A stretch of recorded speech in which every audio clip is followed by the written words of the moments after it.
C'est sur cette pelouse du complexe sportif d'Olembe que va se jouer le match de gala à guichet fermé Cameroun-Brésil le 14 décembre prochain. La rencontre qui va opposer les gloires de ces deux grandes nations du football s'inscrit dans le cadre de la célébration de la 3e édition du Festival international Banane Plantain prévu du 7 au 12 du même mois. La forte délégation brésilienne en séjour au Cameroun depuis quelques jours visite l'infrastructure sportive ce mardi 14 mai, accompagnée du président national de la filière Banane Plantain, Tony Obam et son staff. Dans cette délégation, José Edmilson Gomes de Moraes, footballeur brésilien au palmarès impressionnant, heureux de fouler pour la première fois le sol camerounais, pays de son coéquipier, le regretté Marc-Vivien Foué, à l'Olympique lyonnais. Le Cameroun a une bonne connexion avec le Brésil par rapport au foot, au niveau des jeux.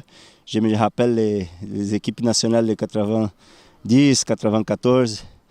Quand j'étais petit, j'ai regardé bien Roger Mila, tous les anciens joueurs. Et aussi de Marc-Vivien Foué, qui c'était mon ami, coéquipier à Lyon. Et je connais aussi sa famille.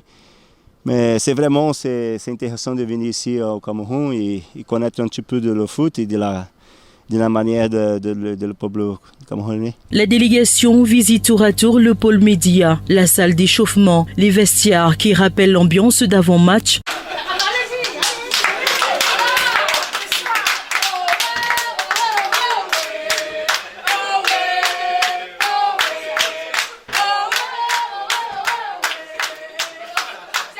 Le stade qui va abriter la rencontre. C'est bien de profiter un petit peu et de rencontrer aussi des anciens joueurs et aussi regarder un bon stade comme celui-là qui est fait pour la CAN et aussi regarder que le stade reste bien organisé et aussi de bonnes conditions.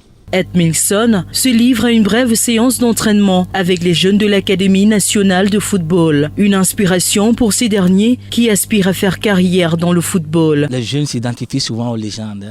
Aujourd'hui, nous sommes fiers que Misson soit là, grâce à la fédération Banane Plantain. Nous sommes très contents. Je crois que son message a été clair pour ces jeunes. Tous les jeunes rêvent de devenir des très grands joueurs. Mais il faut quand même savoir que ce n'est pas tous qui pourront réussir. Donc nous sommes là aussi pour les accompagner et je pense que l'avenir au Cameroun est très prometteur.